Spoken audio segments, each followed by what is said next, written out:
Welcome to Dancing with Time, hosted by Beth, Amine, and me, Patti, Teel. This podcast is all about self-care, inspiring and supporting each other to live our essential nature, which is timeless. I'm not young, I'm not old, I just am. Join us for conversation, movement, and meditation. Let's get started. Hey, Beth, how are you today? Good, Patti. Hi, everyone. Hello, everyone. Welcome to Dancing with Time. Fall in love with your future again. So, Patti and I have shifted up our podcast title after a long time of being Dancing with Time, the Joy of Self-Care. It is about that. It is about, of course, relationship to yourself. But we wanted to really refine it further. So we wanted to ask you all the question. How many of you are feeling that as you get older, your lives are becoming more limited these days? Wow, Patti, what a question. Many of us are feeling that. Patti, is there another, like, a question you would ask about what people would really like? Oh, I don't know. We were talking just before you hit the record button, and it's just how can some people keep that spark and that excitement of their future while others kind of have that attitude? I don't have much time left. Pretty much it's all over for me. It's all downhill. And, I worked a long time at the area agency on aging, and it was so astounding. Of course, people age differently, have different health issues, but some people are so young at a certain age. And I mean young, not so much in their bodies, but just their vitality and their interests, and other people are not. How do we keep that spark? Good question. Do you have any idea? Have you asked or did you discern any things that they were, the difference of peoples that had the spark and didn't have the spark? Well, it's a hard question. I certainly couldn't ask them, how come Yeah. you lost your spark? You seem so much, You're a older than what you downer. really are. So it wasn't really a question I could ask. Yeah, I So guess not. no, I don't really know, but it certainly was a huge difference. And sometimes people would be younger than me and they'd be talking about themselves as if they were, very, very, very old. And I would be so surprised when I would learn their age and think to myself, well, you're not so old. But they were because of their attitude, mostly, I guess, their mindset and how they thought about it. Exactly, that's what it is. And I think some of us believe in possibility, and that's the whole differentiation. I think if you are oriented towards growth, evolution, and that the possibility that life is never over until it's over, then you have you're coming from your everyday actions are coming from an entirely different framework. And I think, as we know, the cultural paradigm is that you manage decline until you die, rather than you create new life until it's time to check out. So, Yeah, and it's so, different. I worked with all ages at that particular job, and then there was a young lady, just adorable, in her 20s, and she already thought she was old. And then I speak to people in their 40s, and they think they're over the hill. And so it's just a number, as they say. It really, really, truly is just a number, and it's really your attitude. yeah, but isn't it challenging to keep that openness? Because I think, uh, I mean, it's got to be just so much input from media and about what life is about, and what values are, and maybe we don't value as much with the things that you gain through time, like wisdom and calm, and all of those things are lesser quantifiable values than being able to party for 5 days in a row. Um, but so what? So and as I move through time, I just see it getting better. But that is a very practiced approach, um, that you need to create with. So, Patti, what are some things that spur your aliveness, or that make you feel that spark that are in your life now? I'm a new grandma. I mean, my Ah, grandson is 8 months old. He'll wow. be 9 months old actually in a week or two. And oh my gosh, he brings me so much joy. Just he stood up for the first time on a piece of furniture, and Oh, he looked at me with his big dark eyes, and he was just so proud. And then I held my fingers out, and he stood up. So it may be different things, but I'm so glad that I'm here to see that and experience it. So I think we have to have things that is our reason for living for sure. And it may be I still have business ventures that I want to do with Beth. I want to do this podcast with Beth. I want to inspire other people. So there are a lot of things that I still want to do. So I think it's good, Beth, that we haven't accomplished every single goal yet because we still have a lot of things we want to do, right? yeah, Patty, that's just so wise. You just have a way of putting things, that really makes sense. And I think that's true too. I sometimes wonder about, I'm very project oriented. I have been all my life. Been an artist, and I always have like some complex project that I'm involved in. And I'm wondering, like, gosh, am I nuts? Because I have this whole new project now, which is all these online offerings where people can join in and we can have these groups.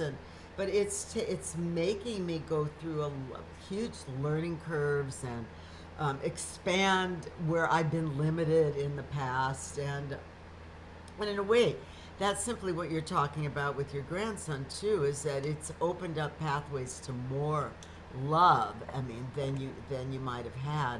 So on every level, it's that what will open pathways to more. And really, the why could be just because it feels so good and life is so Hmm. beautiful and so precious. Like, you might as well feel good as feel bad. I mean, maybe it's as simple as that. Um, you Yeah, know, and I think that you and I both get a lot of joy from helping other people. I'm yeah, not claiming to be the wisest person in the world, but if I can make somebody else smile or uplift them a little bit, and I know you're the same way, yeah. it brings us a lot of joy. Yeah, it really does. I know, just kindness, just in interacting with people that are random, also brings joy. I mean, for me, more the things that keep me alive. I have these shows that I put on with a lot of dancers. I do it every 3 months. I've been doing it, well, for many, many decades now. And having all the variety of dancers and the different ages, and then also it pushes me to have to look good. I'm the MC. Sometimes I perform. Right. And so Mm-hmm. these structures that make me like kind of have to come up to the plate Right. really bring aliveness through me, even though sometimes I go like, why am I doing this? I could be at home watching a movie, but then life flows through me. So we need to create things where life flows through us. And Mm-hmm. that manages to do a lot. So, and you were saying when we started talking that it could be something really simple too, like a little gardening, or Oh, right.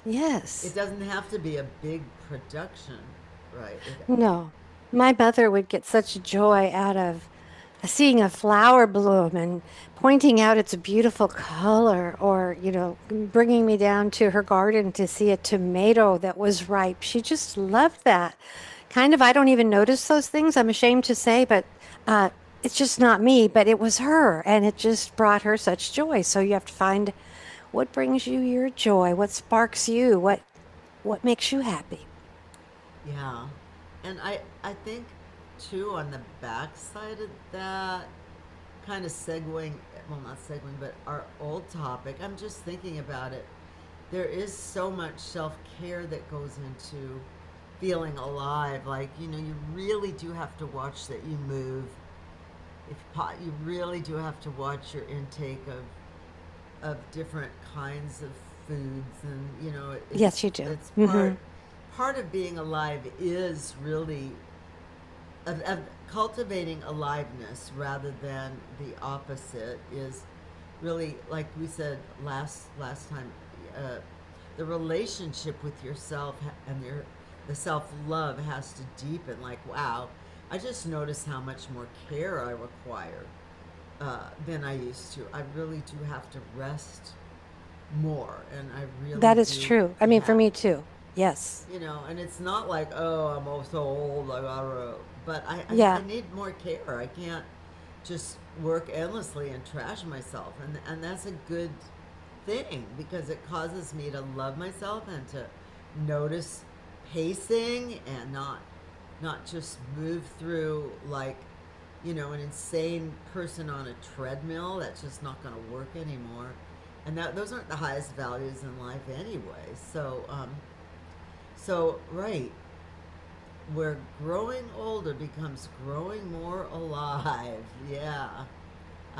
I like that. And then, you know, there's all kinds of ways that can be done.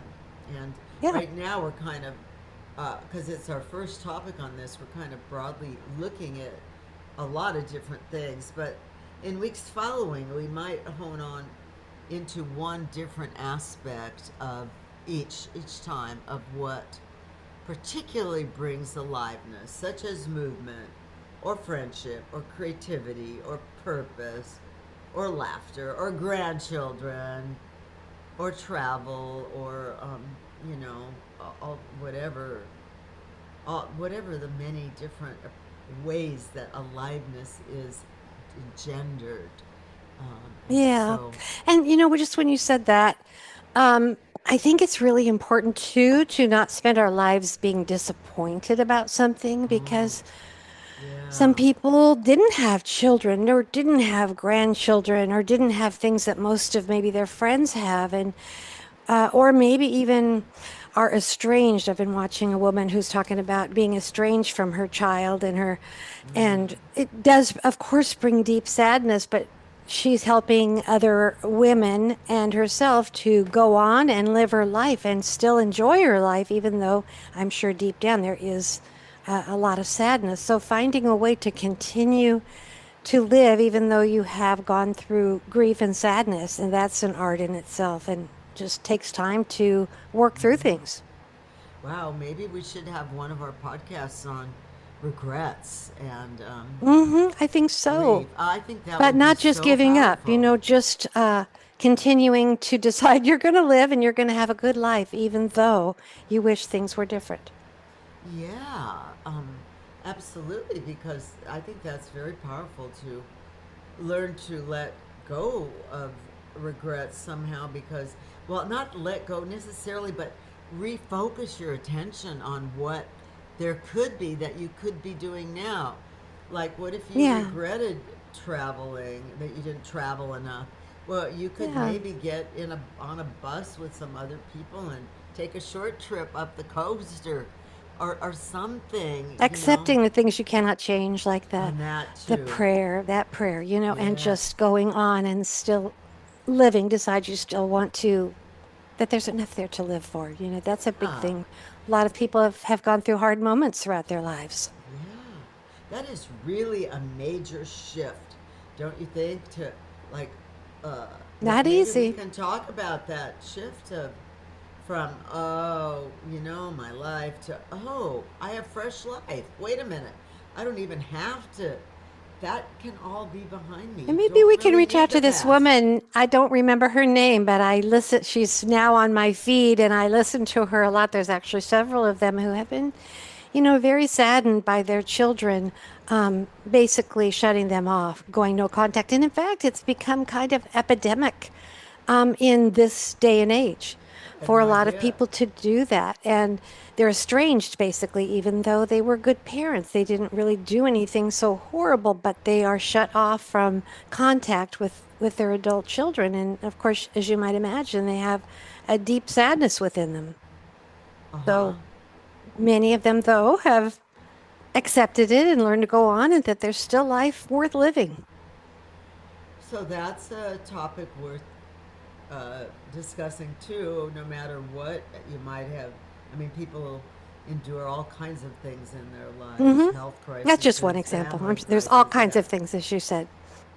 But knowing that okay, life is full of that of growth many experiences. But at this point, you can make a decision to cherish everything that's left. And Absolutely. we're going to give you our point of view on how to do that, and you can Right. explain to yourself, to us too, how you do that. But if you see the value of that, of that aliveness is a much more powerful and fun possibility than managing your decline. You can make that choice, and And then disappointment. and disappointment and regret and grief and all that. But Mhm, mhm. wow, Yeah, and I why think not? there are a Fresh lot of start. people in their older age. This isn't where I pictured I'd be at this time. And I Oh, think that is something that maybe we need to address. It wasn't where I expected to be, maybe in all different ways, financially, physically, all kinds of ways. And so, how can you go on and really cherish the days that you have left and enjoy them? Maybe enjoy them more than your younger years. How do we do that? well, That's a big maybe, one to yeah, that is address. a big one. That's acceptance. And Hmm. I kind of, luckily I don't remember that well, so I can't really remember. I'm like, oh, what happened? I don't remember. Oh, let's have some fun.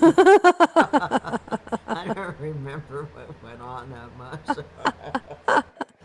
Oh, No, you're really, funny. that's a little extreme, but there's a lot. Mm, I don't know. So yeah, we're gonna focus on the fun, hmm. aliveness, what makes you feel alive, Right. and all Yeah. that. And how Well, to keep your mind from going to those yes, dark places. yes, yes, How yes. to keep your mind Perfect. focused on the positive. And maybe we can work a little on manifestation too and Sure. envisioning what we want. Oh, good topics. All Hmm. really good topics. Manifestate. Yes. Oh, excellent. And as you know, I don't know how long we've been talking now, Patty. Did you keep a record at all? Has it been our amount of time, do you I think? think I think it's been our time is probably about up. About up. So, what we usually do is we structure our podcast, if you've been with us before, with the conversation. And I'm glad we had this opening conversation today. Then I usually do a few minutes of movement, and Patty does a few minutes of meditation because that's what we're all about. And if and when you take any of our courses or webinars, that always is a big component. We have thoughtful practices, community gathering, which we think is important, but we also have movement and meditation and just plain old play. And those are the things we think that will keep the momentum going on the aliveness question and the aliveness possibility of living it. Yeah, So, and I'm also have been learning a lot about the vagus nerve and how it ah, affects relaxation and your autonomic nervous system. So oh, expect some things about that as well. that'd be so cool. We're all Yeah. about hints and happiness. So, Okay. okay, we will see you next week. But welcome and follow us and definitely comment on our channel. Anything you want to tell us, we'd love to hear it. Thanks, everybody. Thank Bye. you. Bye.